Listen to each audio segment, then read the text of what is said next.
আসসালামু আলাইকুম। রমজান মাসে আরেকটি কমন খাবার হচ্ছে বেগুনের চপ। বেগুনের চপ কম বেশি সবাই তৈরি করতে পারে, তবে অনেকেরই চপ বেশিক্ষণ মুচমুচে থাকে না। এই চপ ফুলকো মুচমুচে রাখার জন্য কিছু টিপস আছে, সেগুলো আজকে আপনাদের কাছে শেয়ার করব। বেসনের ব্যাটার পারফেক্ট হলে চপও ভালো হবে। প্রথমে বেসনটাকে চেড়ে নিব, যাতে বেসনের মধ্যে লাম্পস বা দলা না থাকে। এখানে কাপ উঁচু করে 2 কাপ বেসন নিয়েছি। এখন বেসনের মধ্যে 1 চা চামচের একটু কম লবণ দিলাম। এরপর 1/2 চা চামচ বেকিং সোডা বা খাবার সোডা দিলাম। এটা চপটাকে ফুলকো রাখতে সাহায্য করবে। তারপর 1/2 চা চামচের মতো বিট লবণ দিলাম। এরপর আদা রসুন বাটা দিলাম 1 চা চামচের মতো। হলুদের গুঁড়া দিয়ে দিলাম 1/2 চা চামচের কম। এরপর একটু বেশি করে লাল মরিচের গুঁড়া দিব, উঁচু করে 1 চা চামচ। এরপর ধনিয়ার গুঁড়া দিব 1 চা চামচ। তারপর 1/2 চা চামচের মতো ভাজা জিরার গুঁড়া দিলাম। এরপর দিব 1 টেবিল চামচ চালের গুঁড়া। তারপর দিব 1 টেবিল চামচ কর্নফ্লাওয়ার। এই 2টা উপকরণই বেগুনের চপটাকে মুচমুচে রাখবে। সামান্য জর্দা রং দিব। জর্দা রং পছন্দ না হলে স্কিপ করা যাবে। এখন সবগুলো উপকরণ একসাথে মিশিয়ে নিব।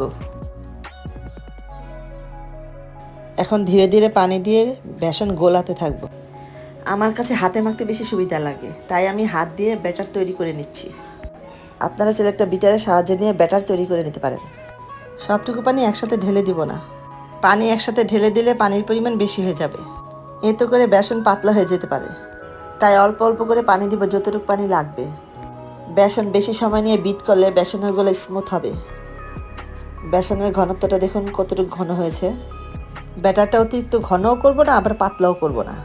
বেসনের গোলা উঁচু করে ফেললে ঘনত্বটা বোঝা যাবে। বাটিতে তলিয়ে না গিয়ে কয়েক সেকেন্ড উঁচু হয়ে থাকবে। এখন বেগুন কেটে নিব। বেগুনটাকে পানি দিয়ে পরিষ্কার করে ধুয়ে নিয়েছি। বেগুন পছন্দ মতো স্লাইস করে কেটে নিব। পাতলার চাইতে মোটা করে কেটে নিলে বেগুনের চপটা খেতে ভালো লাগে। এই দেখুন একটু মোটা স্লাইস করে কেটেছি। এখন ভাজার জন্য চুলায় তেল গরম করে নিব। 2 টেবিল চামচের মতো গরম তেল বেসনের ব্যাটারের মধ্যে দিয়ে দিব। তেলটা ভালো করে মিশিয়ে নিব। এতে করে চপ 2-3 ঘন্টার জন্য ক্রিস্পি থাকবে। বেগুনের টুকরোগুলো সামান্য লবণ দিয়ে মেখে নিয়েছি।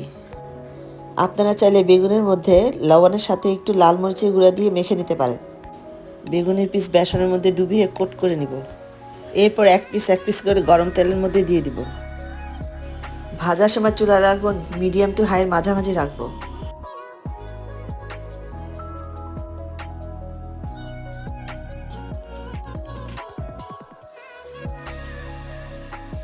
এক পাশে লাল হয়ে আসলে আরেক পাশে উল্টিয়ে দিব।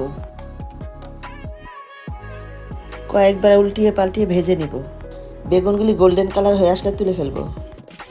তৈরি হয়ে গেল মুচমুচে বেগুনের চপ। আমার পদ্ধতিতে বেসন গোলালে আপনাদেরটাও পারফেক্ট হবে। যদি ব্যাটার হয় পারফেক্ট, তাহলে চপ হবে মুচমুচে ও ফুলকো।